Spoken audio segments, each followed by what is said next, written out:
energizados. É que choveu. Essa lição aqui de hoje, nosso estudo de hoje, eu peguei uns hinos, né? E no processo eu fui folheando o nosso inário do culto cristão para ver se eu achava mais alguns outros. Só achei esses 3. Depois, se alguém lembrar de mais algum, vocês vão ver do que se trata, né? Mas se alguém lembrar de mais algum depois, eu estou curioso. Mas enfim, tinha um hino lá do sertanejo aguardando a chuva. Um hino interessante aqui do nosso inário para o culto cristão, né? Só que agora, no nosso tempo, não é só o sertanejo que está aguardando a chuva, acho que somos todos nós, né? Já choveu um pouquinho, mas acho que falta mais um tanto aqui para a gente sentir que as coisas estão se equilibrando de novo.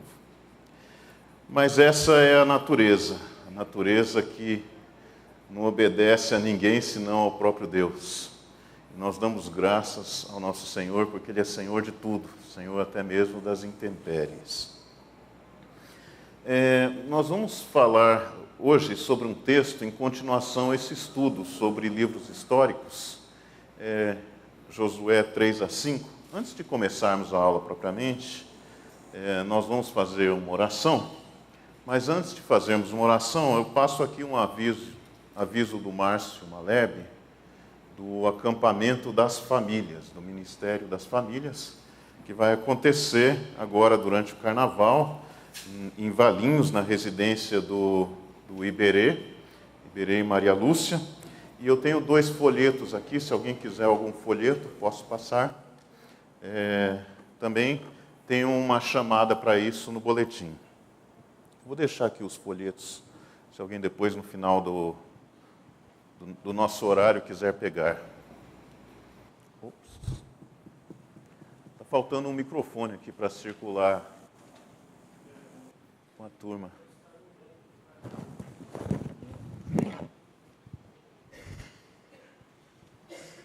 Obrigado. O Paulinho conseguiu. Paulinho, já que você tem o microfone, você oraria para nós, por favor, e vamos dar início. Senhor nosso Pai, nós te louvamos e agradecemos porque o Senhor nos reúne aqui pela tua soberania, direção, cuidado e proteção, é que podemos estar aqui. Esteja com os nossos queridos, porque por algum motivo não estão aqui, ou que também podem estar participando dessa aula através da internet. Esteja conosco dirigindo essa aula, especialmente com o Gerson, dirigindo o nosso estudo, na compreensão da tua palavra. Esteja conosco, nós oramos e nós pedimos em nome de Cristo. Amém. Amém.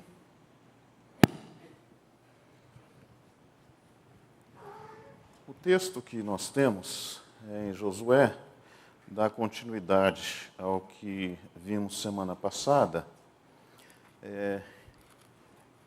apropriadamente chamado de a passagem. Passagem é uma palavra, um nome que tem um significado interessante para nós aqui da IPJG, porque nós temos o nosso chamado Dia da Passagem, em que a igreja que se organizou, mas não tinha sua própria sede e ficava lá no seminário. Aí, um dia lá em outubro, a igreja saiu do seminário e veio para cá.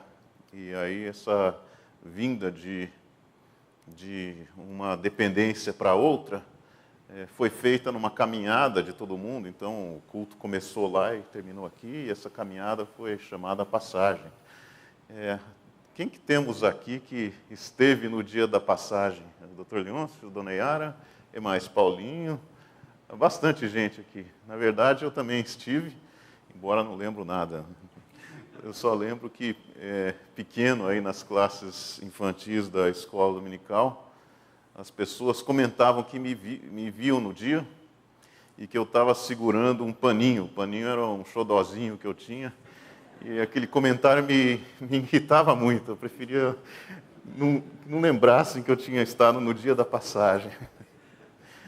Mas, enfim, foi a nossa passagem aqui, um nome bastante apropriado que o pessoal da nossa igreja usou para nomear aquela situação, né? Porque a passagem tem a ver com a promessa de Deus, né?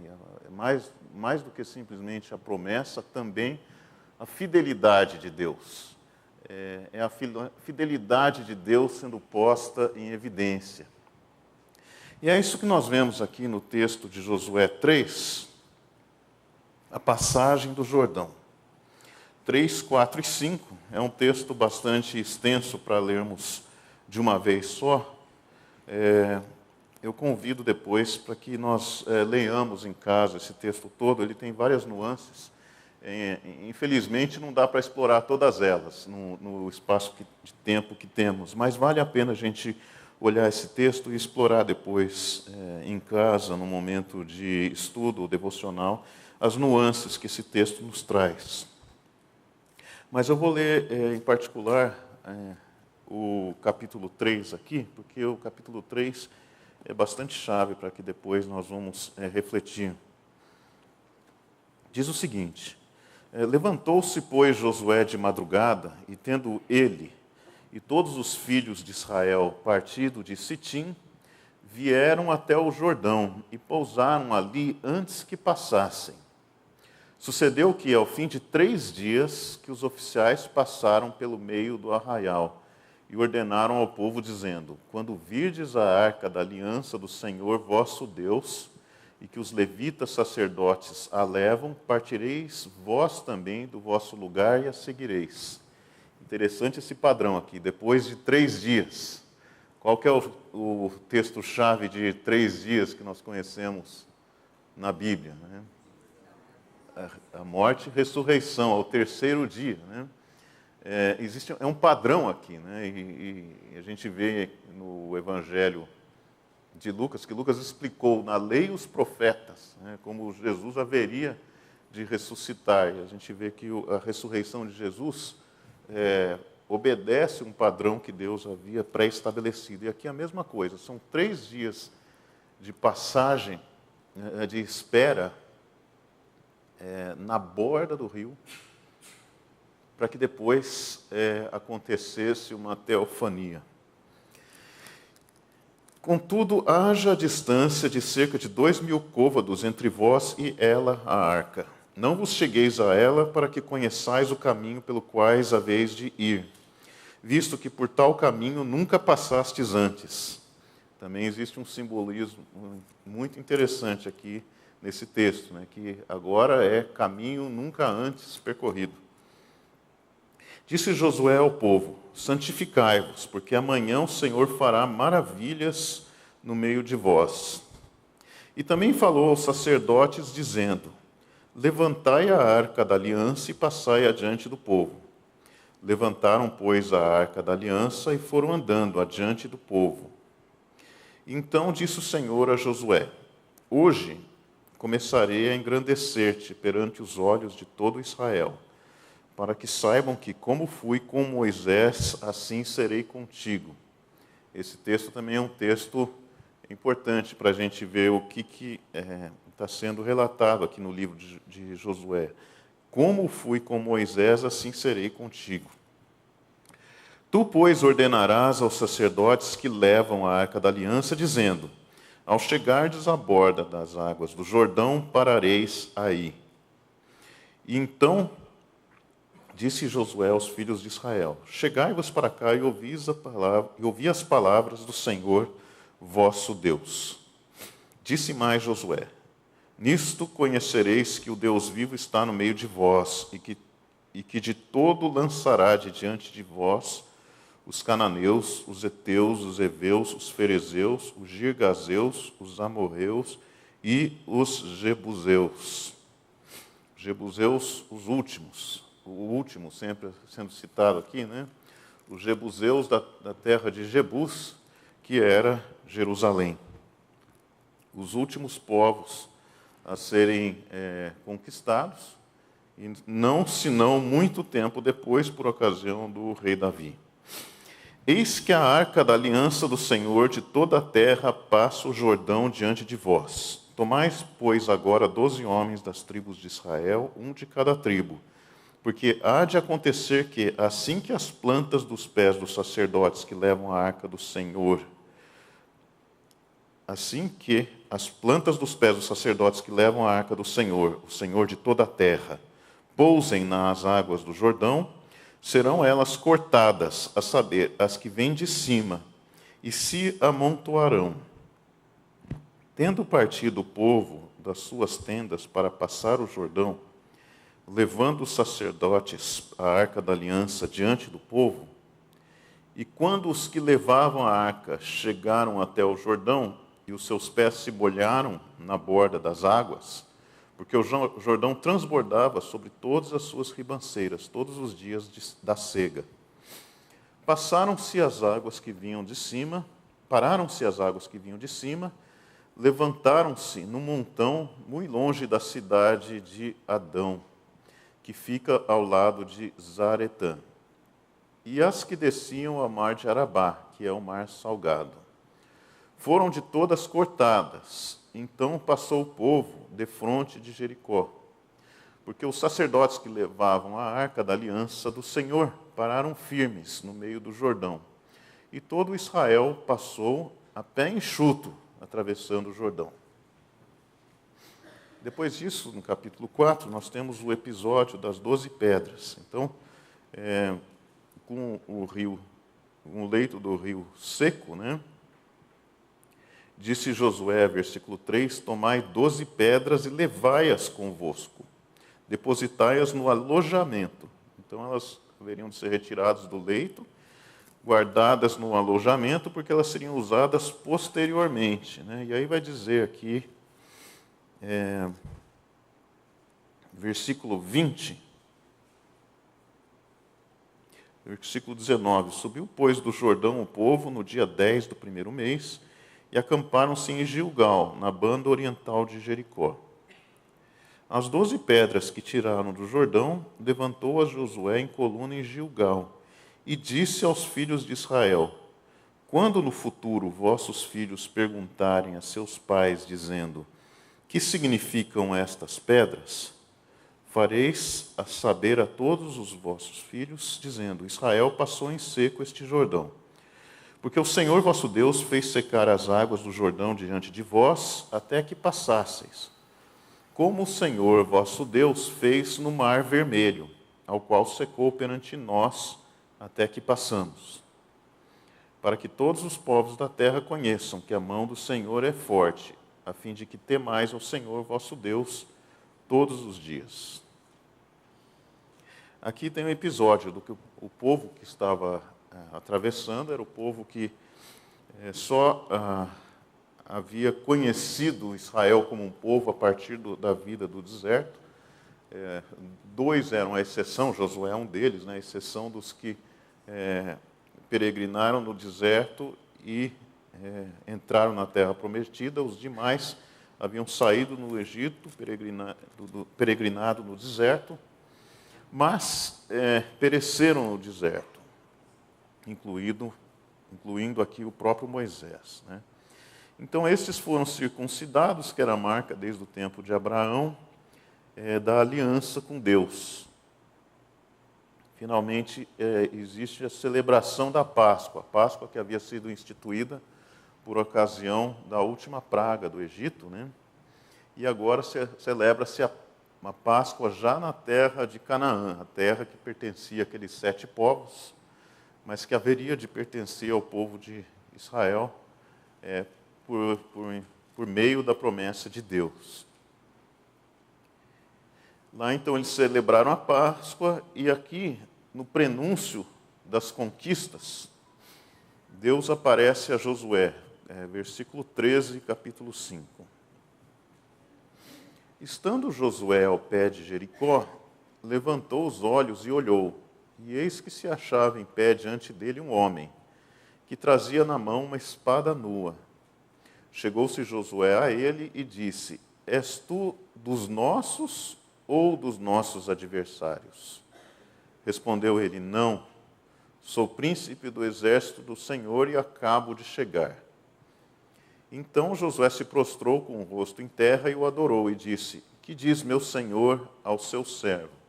Respondeu o príncipe do exército do Senhor a Josué: descalça as sandálias dos pés, porque o lugar em que estás é santo. E fez Josué assim.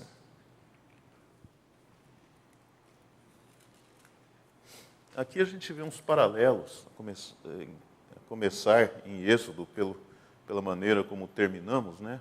Do que aconteceu com o povo nessa ocasião e o que havia acontecido por ocasião de Moisés. O versículo 7, né, do capítulo 3, é aquele texto que havíamos lido, né? Hoje começarei a engrandecer-te perante os olhos de todo Israel, para que saibam que como fui com Moisés, assim serei contigo. Então existe um paralelo aqui, deliberado nos escritos, mas mais do que isso, deliberado no propósito de Deus, paralelo entre o que aconteceu com Moisés e o que está acontecendo aqui com Josué, né? Então Moisés, ele é príncipe no Egito, mas tem que fugir, porque ele é acometido aí de sentimentos nacionalistas em prol dos israelitas, da qual ele era um deles, né? E isso o põe numa enrascada. Ele foge para o deserto e lá ele encontra a sarça ardente, e Deus anuncia a Moisés que ele deveria tirar as sandálias, porque ele está em lugar santo, né? É assim que começa a comissão de Moisés para o que vem pela frente. Moisés passa por todos os episódios, né, da preparação no deserto para a volta do Egito, para a discussão com o faraó, para as pragas que acontecem no Egito, e finalmente o povo acaba saindo do Egito e se vê encurralado diante do Mar Vermelho, e o Mar Vermelho ele se abre por intervenção divina de Deus. É interessante como o Mar Vermelho é um dos milagres da Bíblia que mais se busca achar alguma explicação natural para o milagre do Mar Vermelho. Eu não sei porque exatamente o Mar Vermelho. Acho que qualquer milagre que a Bíblia descreve seria motivo ou da mesma motivação ou do mesmo desinteresse em buscar uma explicação, mas parece que existe uma certa fixação no milagre do Mar Vermelho, que deve ter tido alguma explicação natural para isso. Não há explicação natural que tira o elemento de que foi uma intervenção sobrenatural, né? O momento, o espaço e a dimensão com que a coisa aconteceu demonstram que Deus estava sob controle. E o paralelo ao Mar Vermelho é justamente o que lemos aqui, a passagem do Rio Jordão. Mas aqui o paralelo acaba tomando direções divergentes. E a gente podia olhar em Êxodo o que aconteceu com a travessia do Mar Vermelho. Êxodo 13, depois 14, a passagem pelo mar. Êxodo 15, o cântico de Moisés. Depois o cântico de Miriam. E aí, depois de todo esse evento, toda essa teofania, toda essa demonstração de que Deus está em controle, a gente vai para o 15, 22. Fez Moisés partir a Israel do Mar Vermelho e saíram para o deserto de Sur. Caminharam 3 dias no deserto e não acharam água. Afinal, chegaram a Mara, todavia não puderam beber as águas de Mara, porque eram amargas. Por isso chamou-se-lhe Mara, que é amargo. Noemi, a sogra de Ruth, diz: não me chameis de Noemi, chamai-me de Mara. E o povo murmurou contra Moisés, dizendo: que havemos de beber? Então, logo depois da passagem pelo mar, veio a murmuração. Depois, capítulo 16, o povo murmura, porque agora está com fome, né? Então Deus manda o maná. Depois, 16, capítulo 12. Tendo ouvido as murmurações dos filhos de Israel, dize-lhes. Então, mais murmuração. 17, 2. Contendeu, pois, o povo com Moisés e disse: dá-nos água para beber.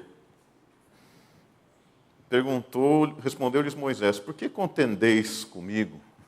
Aqui tinha mais do que murmuração, já estava virando aqui um bate-boca, né?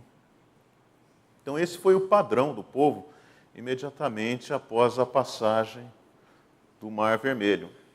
E aí a gente vê aqui Josué, né, estabelecendo um outro padrão. E aqui vale a pena a gente ler depois, de fato, o texto de Josué, capítulo 4, porque a gente vê com que veemência, a veemência vem pela forma da repetição, de que a coluna em Gilgal ela haveria de ser um memorial da fidelidade de Deus, do controle de Deus sobre a situação. Quer dizer, havia de ser um antídoto contra a murmuração. Esse era o objetivo da coluna em Gilgal, que ela fosse visível não só para aqueles naquele momento, mas por gerações a seguir.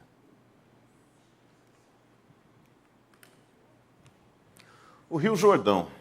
O Rio Jordão, portanto, era o último obstáculo antes da Terra Prometida. A Terra Prometida é prometida desde quando, hein? Alguém se lembra quando a Terra Prometida foi prometida? Foi para Moisés, né? Não?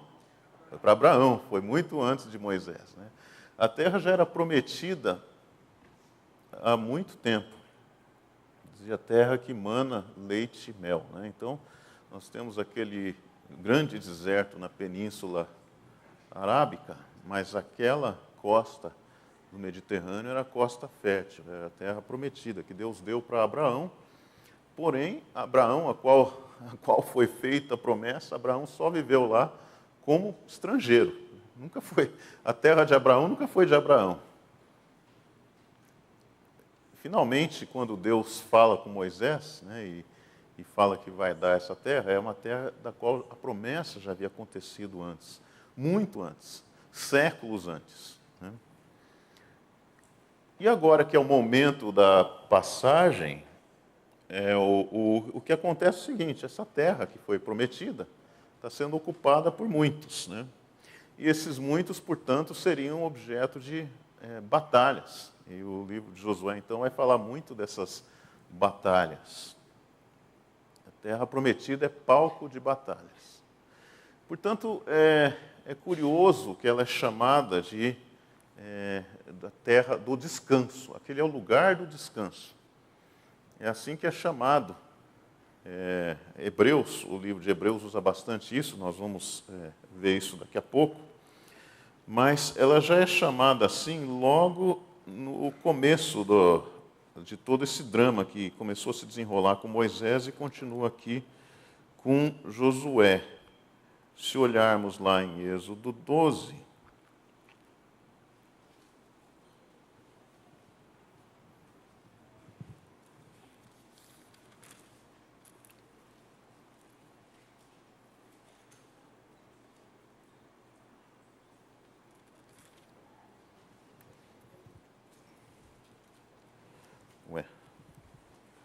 acho que não é 12 não, acho que eu errei a citação.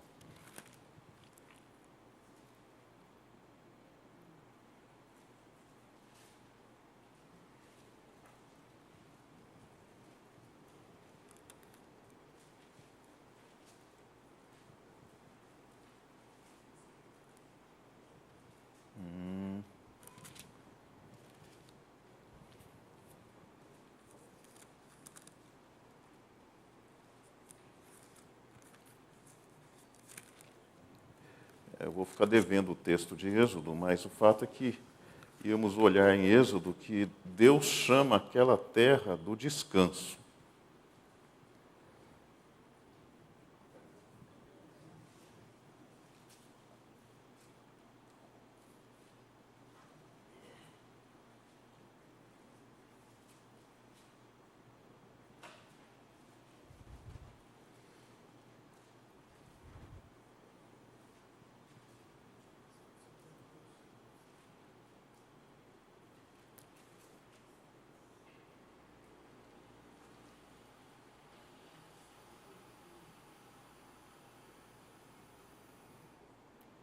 Muito bem, depois nós voltamos a esse texto. O fato é que em Êxodo, quando Deus anuncia a ida do povo à terra, ele anuncia que eles entrariam na terra de descanso. Que, portanto, é assim que vai ser chamado no Salmo 95.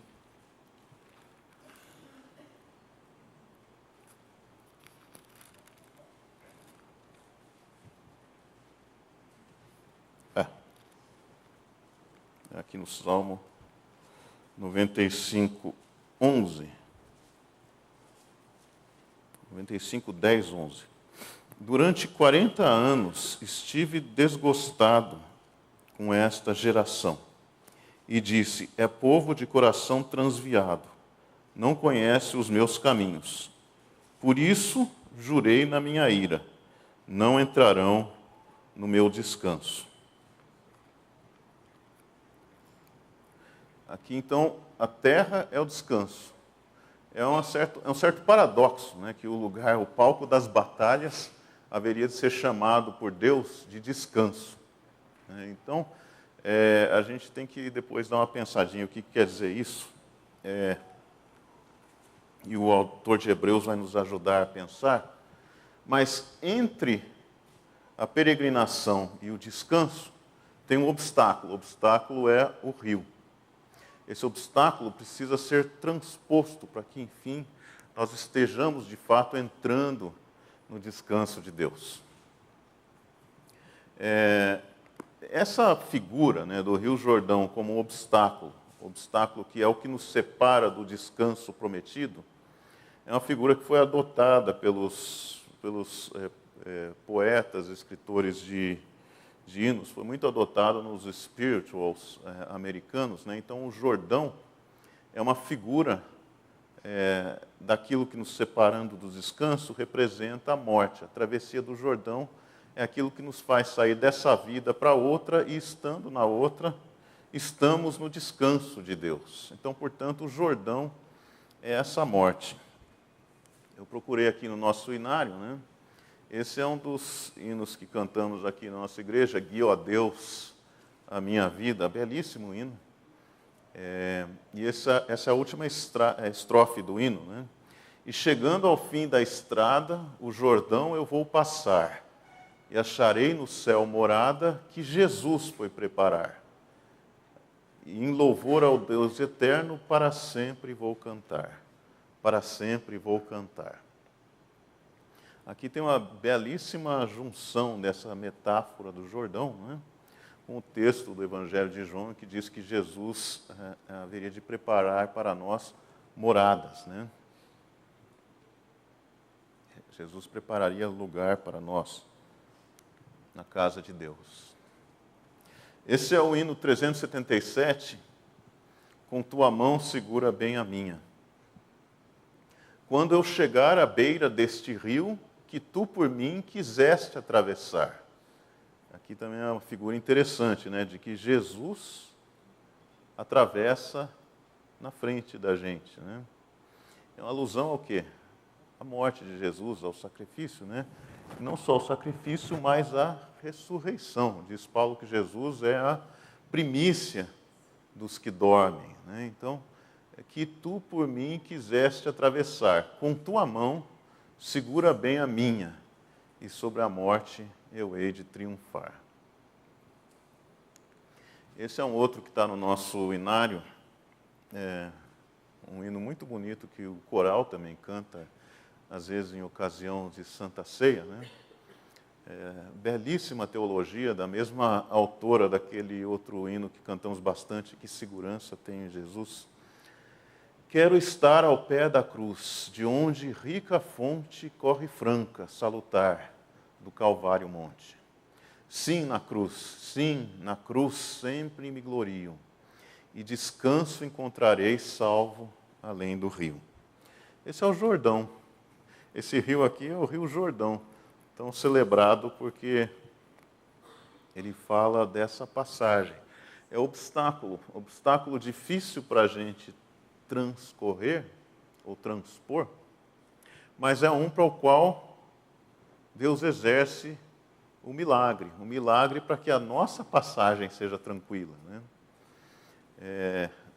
Nessa aplicação da metáfora, né, o milagre é a ressurreição de Jesus. Então, daí a gente vê um pouco do contexto de que havíamos visto antes, né, que esse texto de Josué, ele traça um paralelo com o texto de Moisés. O que ele está querendo dizer com isso? Que tem um paralelo, né? Agora, o que o texto quer dizer com o paralelo? Quer dizer que tem um paralelo maior. Um paralelo numa dimensão mais definitiva, da qual, de fato, a metáfora é a situação em que viveu Josué e os israelitas. A ilustração é esse episódio que eles viveram. O fato concreto, definitivo, do plano de Deus é esse que nos aguarda, a nossa travessia do Rio Jordão, a qual está acontecendo sob um contexto de promessa. Essa é a ideia que está embutida nessa repetição que a gente vê entre Moisés e Josué, e a qual os nossos autores aí dos hinos, né, aplicaram quando falam de Jesus. Eu gosto particularmente desse hino 395, porque tem um jogo aqui, né, entre o rio perigoso, que é o Jordão, né, perigoso de atravessar, e a outra fonte, né, a fonte que jorra ao pé da cruz, né, e que também é uma alusão ao texto em que Jesus, junto com a mulher samaritana, diz que dele vem a fonte da água viva. Só um instantinho, passar o microfone aí. 14:33 em Êxodo? Ah.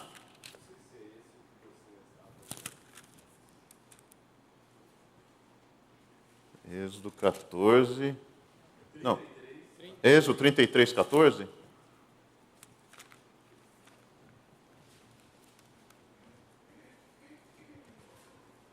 A minha presença irá contigo e eu te darei descanso. Esse ajuda, mas eu tinha um outro.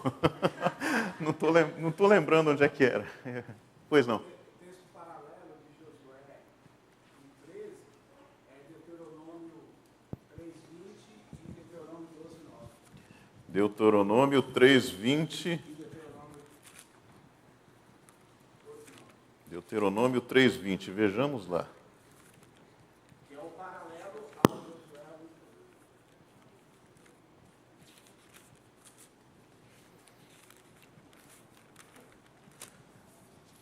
Se você procurar descanso aqui na sua Bíblia especial, você acha? 3:20? Que é o texto paralelo ao Josué 1:13. Uhum. Ah, Deuteronômio. Eu acho que foi. Eu troquei Êxodo por Deuteronômio. É isso aí.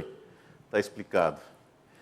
Até que o Senhor. Esse é Deuteronômio 3. Até que o Senhor dê descanso a vossos irmãos como a vós outros. 12:9.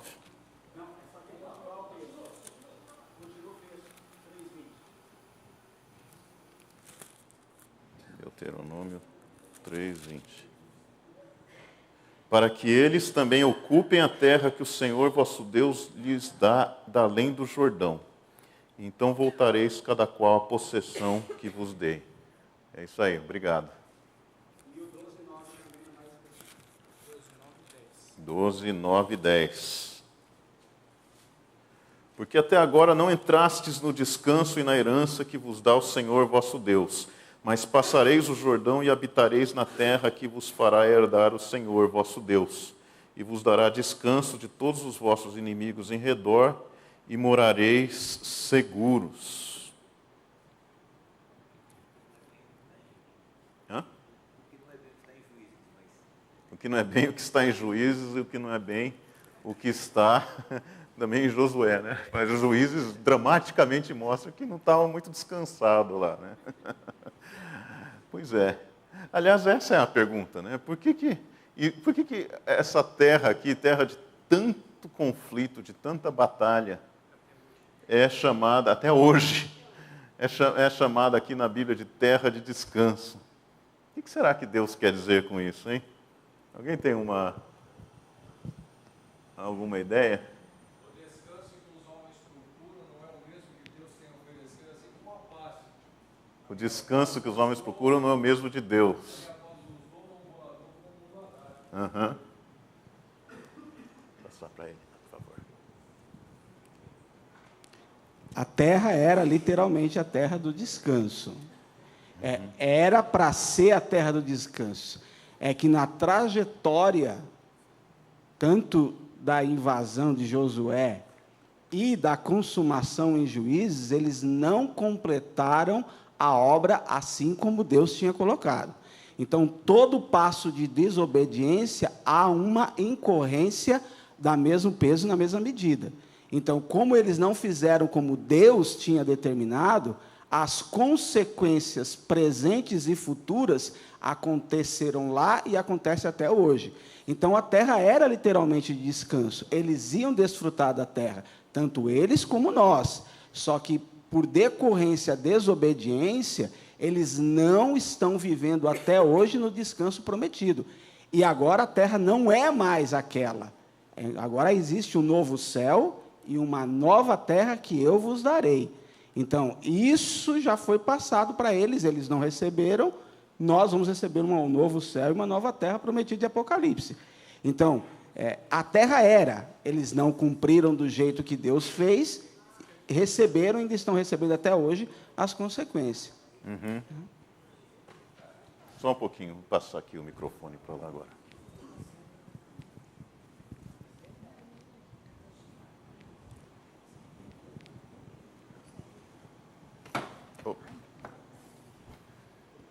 Até hoje, em toda a divergência e guerra que existe, o que a gente vê é que ninguém se volta para Deus para buscar conselhos a como resolver as coisas. E nesse momento, como disse o Ivo, é a mesma coisa. O homem acredita mais na sua esperteza do que se submete à sabedoria do Senhor. Uhum. Se eles tivessem agido como era para agir, não tinham feito barganhas, não tinham se deixado iludir, né? E assim foi, até que Davi conquista Jebus e assim vai, né? Jebus além.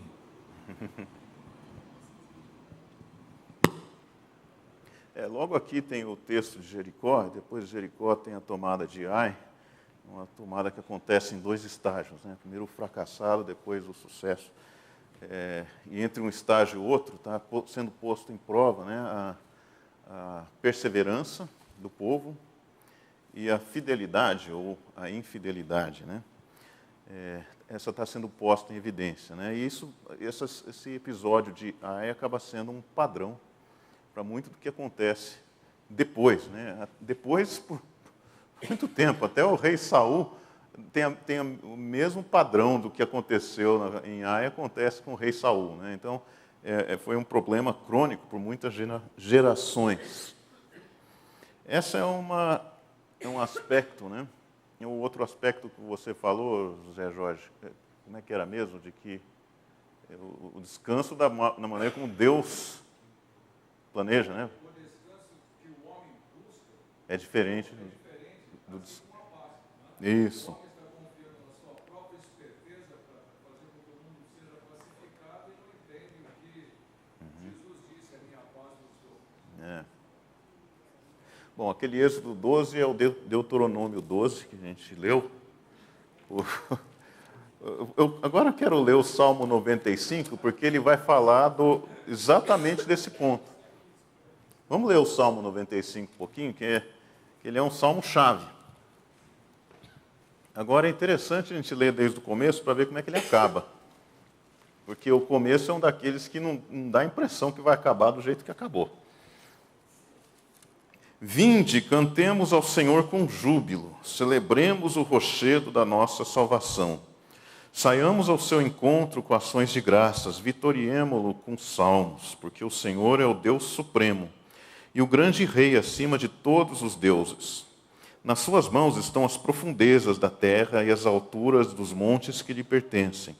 Dele é o mar, pois ele o fez, obra das suas mãos os continentes. Vinde, adoremos e prostremo-nos, ajoelhemos diante do Senhor que nos criou. Ele é o nosso Deus, e nós, povo do seu pasto e ovelhas de sua mão.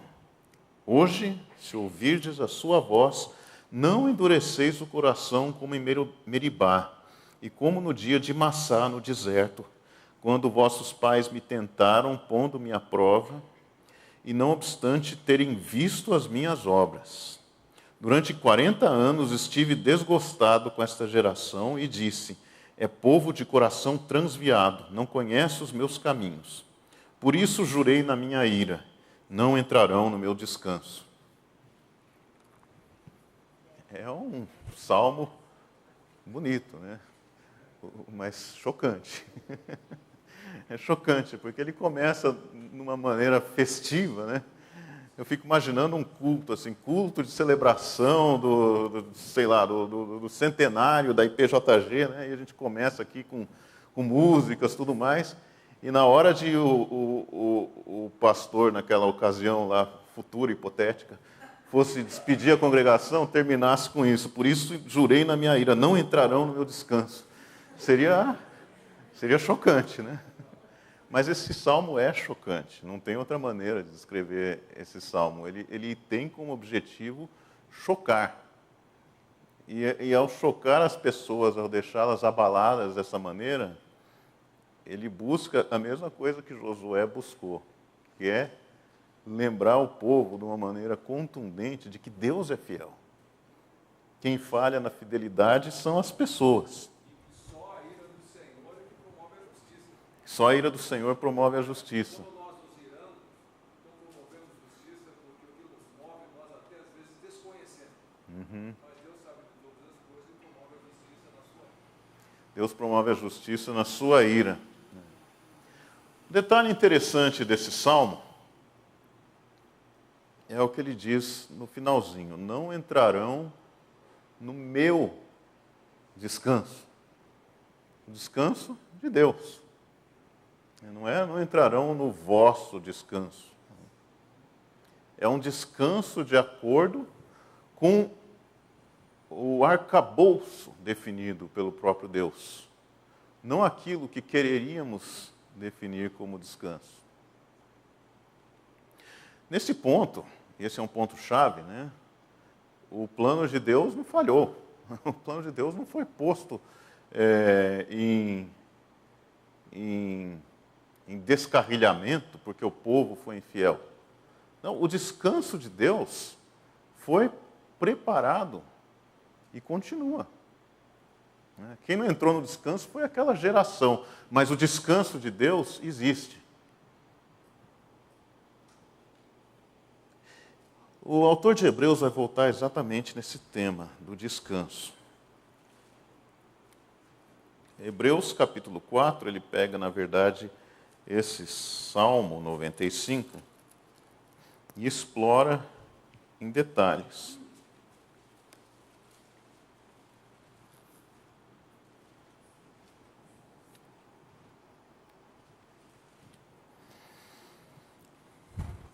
Hebreus 4.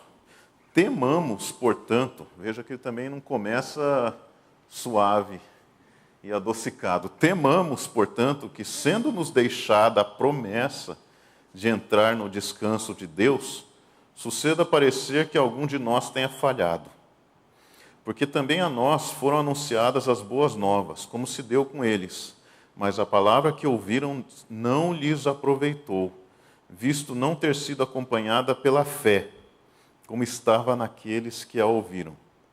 Nós, porém, que cremos, entramos no descanso, conforme Deus tem dito. Assim jurei na minha ira, não entrarão no meu descanso.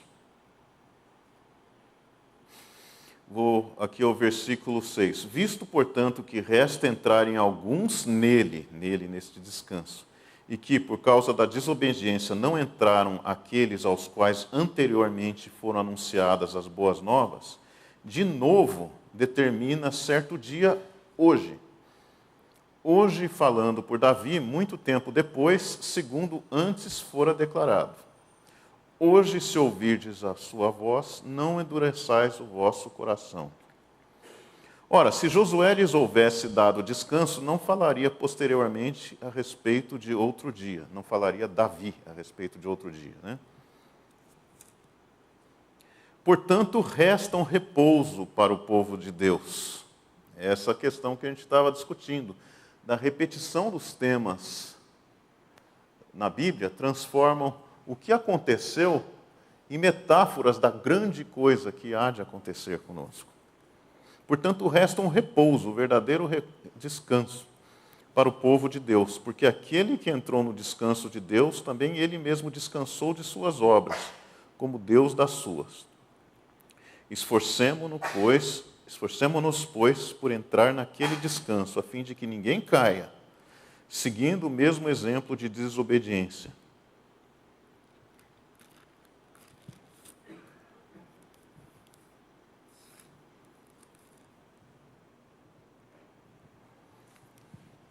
Veja que essa questão de que ninguém caia é uma questão também bastante explorada pelo apóstolo Paulo, que também cita a questão da murmuração e exorta aos crentes que não caiam nessa.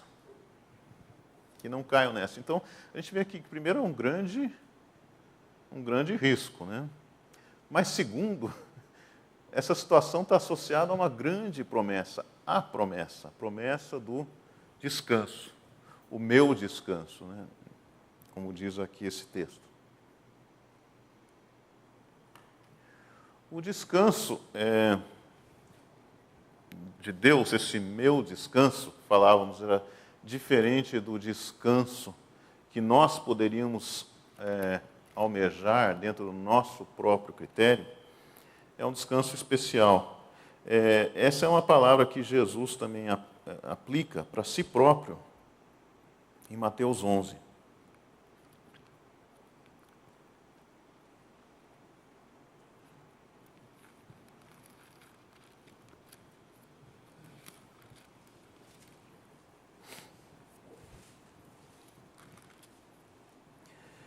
O Evangelho de Mateus, até então, tem sido um grande suscitador de desafios, né? Pelas circunstâncias em que ele descreve, pelas palavras do próprio Jesus. Aqui em Mateus, precedendo esse capítulo, nós temos o Sermão da Montanha. Um grande sermão, um grande referencial da vida cristã. Um padrão de vida, a qual nós só podemos olhar o Sermão da Montanha e nos sentirmos aquém. Porque o padrão sendo exposto no Sermão da Montanha é muito alto. A despeito de nos sentirmos aquém, Jesus encerra o sermão com um desafio de vivermos conforme o Sermão da Montanha, né? Todo aquele que ouve as minhas palavras e as pratica. Então, Jesus deixa muito claro que o Sermão da Montanha não é um exercício teórico. É, de fato, uma discussão da vida com Deus. E depois disso vem o ministério de Jesus, e o ministério de Jesus, sabemos, era um ministério controverso, né? Um pouco antes desse texto famoso de consolo, que está aqui em Mateus 11, vem um texto das cidades impenitentes, né? E Jesus compara metrópoles ao redor com Sodoma e Gomorra. Ai de ti, Corazim, ai de ti, Betsaida, porque se em Tiro e Sidom se tivessem operado os milagres que em vós se fizeram, há muito que elas teriam se arrependido, com panos de saco e cinza. Cafarnaum comparada com Sodoma, né? Mais tarde, Jesus também vai comparar Jerusalém com essa turma toda, né? Quando Jesus entra em Jerusalém e contempla a cidade justamente durante a sua última semana. E é dentro desse contexto, né, de vida difícil aqui, nesse mundo, que tem esse fechamento para o capítulo 11. Vinde a mim, todos os que estáis cansados e sobrecarregados, e eu vos aliviarei. Tomai sobre vós o meu jugo e aprendei de mim, porque sou manso e humilde de coração, e achareis descanso para a vossa alma, porque o meu jugo é suave e o meu fardo é leve. Tem um descanso preparado para todos nós. Tem uma dimensão desse descanso, que é aquele da terra prometida, após o Rio Jordão, que é aquele após a nossa passagem, que é o qual os nossos hinos aqui celebram, né? Tem esse descanso. Mas esse texto é um texto bastante poderoso, porque ele não adia o descanso para a eternidade. Ela é uma promessa de descanso aqui e agora. Eu entendo, né? Eu entendo que a promessa de descanso, tal qual feita aos israelitas por ocasião do povo no deserto, era uma promessa que eles poderiam tomar como descanso. Só precisavam entender, assim, não era uma metáfora, não era alguma coisa apontando para uma eternidade na qual Deus escolheu naquele tempo sequer falar de vida eterna, né? Então, eu entendo que aquele descanso era para ser visto como descanso, mas o descanso de Deus. Parece que o povo não entendeu, mas nós somos chamados a entender. Somos chamados a usufruir desse descanso, aqui e agora, vivendo com Jesus. É interessante que, embora o povo como um todo, né, o Geraldo comentou, o juízo vai mostrar isso de uma maneira terrível, né? O povo não viveu descansado, né? A gente vê no final do livro de Josué que Josué se retirou da cena e teve um descanso, teve uma vida tranquila na terra prometida. Existe uma história bonita também de um pedaço daquela terra que viveu uma certa situação de paz, que é um pedaço aos arredores de Belém, ao qual depois Ruth vai se abrigar, e a gente estava vendo os sermões, ouvindo os sermões do reverendo Fernando sobre o livro de Ruth, né? Terra de descanso. Lá Ruth encontrou descanso. Existe o descanso, sim. E acharei descanso para as vossas almas. Bela promessa. O texto de Apocalipse é outro texto que fala de rio. Antes de lermos lá em Apocalipse 22, é bonito a gente ler o texto que fala do Jardim do Éden em Gênesis. Gênesis 2.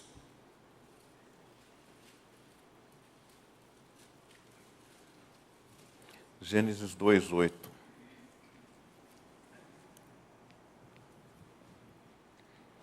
E plantou o Senhor Deus um jardim no Éden, na banda do Oriente, e pôs nele o homem que havia formado. Do solo fez o Senhor Deus brotar toda sorte de árvores agradáveis à vista e boas para alimento. E também a árvore da vida no meio do jardim e a árvore do conhecimento do bem e do mal. E saiu um rio do Éden para regar o jardim, e dali se dividia, repartindo-se em 4 braços. O primeiro chamava-se Pison. É o que rodeia a terra de Avilá, onde há ouro. O ouro dessa terra é bom. Também se encontram lá o bidélio e a pedra de ônix. O segundo se chama Guion. É o que circunda a terra de Cuxi. O nome do terceiro rio é Tigre. É o que corre pelo oriente da Síria. E o quarto é o Eufrates. Tomou, pois, o Senhor Deus ao homem e o colocou no jardim do Éden, para o cultivar e o guardar. No jardim há um rio, e o rio se divide em 4 rios. E esses rios cuidam de toda a terra conhecida, né? Eles vão até Cuxi, que é a Etiópia, eles vão para a Mesopotâmia, né? Nota que essa geografia aqui é indistinguível, né? Mas indistinguível até mesmo para os autores do Antigo Testamento, né? Hoje a gente, com a nossa geografia, que não consegue distinguir o que está aqui. Também o autor já não podia ver isso daqui, porque esse rio que regava toda a terra conhecida já não era mais o mesmo depois que o homem saiu do Éden, né? E agora nós lemos aqui Apocalipse 22. Então me mostrou o rio da água da vida, brilhante como cristal, que sai do trono de Deus e do Cordeiro. No meio da sua praça, de uma e outra margem do rio, está a árvore da vida, que produz 12 frutos, dando seu fruto de mês em mês, e as folhas da árvore são para a cura dos povos. Nunca mais haverá qualquer maldição. Nela estará o trono de Deus e do Cordeiro. Os seus servos o servirão e contemplarão a sua face, e na sua fronte está o nome dele. Então já não haverá noite, nem precisam eles de candeia, nem da luz do sol, porque o Senhor Deus brilhará sobre eles e reinarão pelos séculos dos séculos. A impressão aqui que nós temos, né, o que a gente percebe com esse texto, é um outro rio. É como se fosse o rio Jordão redimido, né, aquele rio que é o obstáculo para a passagem. Obviamente que é uma metáfora aqui também, né, mas é um obstáculo para a passagem.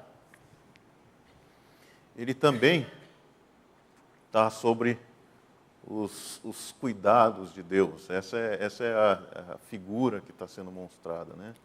O Rio Jordão vai ser famoso, né, como protagonista da ação de Deus, ou como instrumento da ação de Deus, né, ao servir das águas nas quais João Batista batizava, né, e depois Jesus vai ser batizado no Jordão. E Jesus promete uma nova fonte, né? Ele é a fonte, por isso que aqui o rio nasce do trono do Cordeiro, né? Ele é a nova fonte. E essa fonte aqui, ela está em perfeita harmonia, não mais com o jardim, mas com a cidade, com a Nova Jerusalém. Essa é a promessa do novo rio, do novo descanso.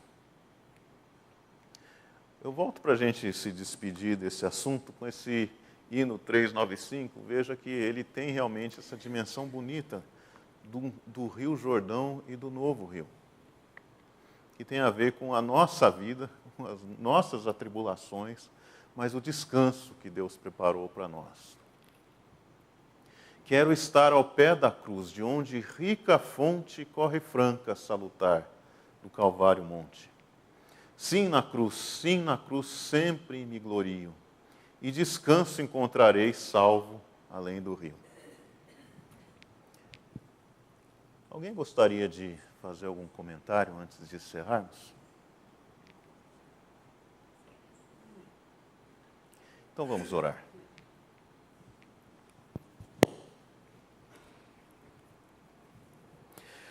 Senhor nosso Deus, sabemos que o Senhor está a guiar a nossa vida, como diz o belo hino que vimos hoje, e que seguros haveremos de atravessar o Jordão.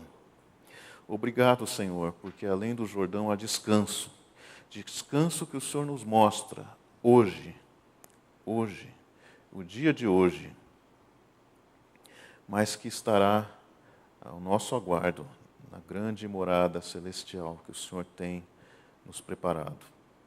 Obrigado, Senhor, por promessas que cruzam o dia de hoje e vão até a eternidade. Que elas nos guiem, Senhor, que elas nos inspirem a viver essa vida com confiança. Que elas nos inspirem a fugir das murmurações. Que elas nos inspirem a sentir o Teu propósito. E sabendo do Teu propósito, estejamos nós com as nossas vidas cheias de propósito. Que saibamos, Senhor, que estamos aqui a cumprir a Tua verdadeira causa. Que nós possamos nos sentir úteis para aquilo que o Senhor nos preparou, descansados nas nossas almas, porque estamos tendo a Ti, Senhor, como quem carrega o nosso jugo. Obrigado, Senhor, porque temos essas promessas, promessas que nos confortam, mas que também nos dirigem. Que nós possamos, Senhor, estar imbuídos do propósito de propagar a boa nova dessas promessas a muitos outros, e que assim mais e mais possam estar beneficiando das grandes promessas do Teu reino. Nós oramos isso, nós pedimos em nome de Jesus. Amém.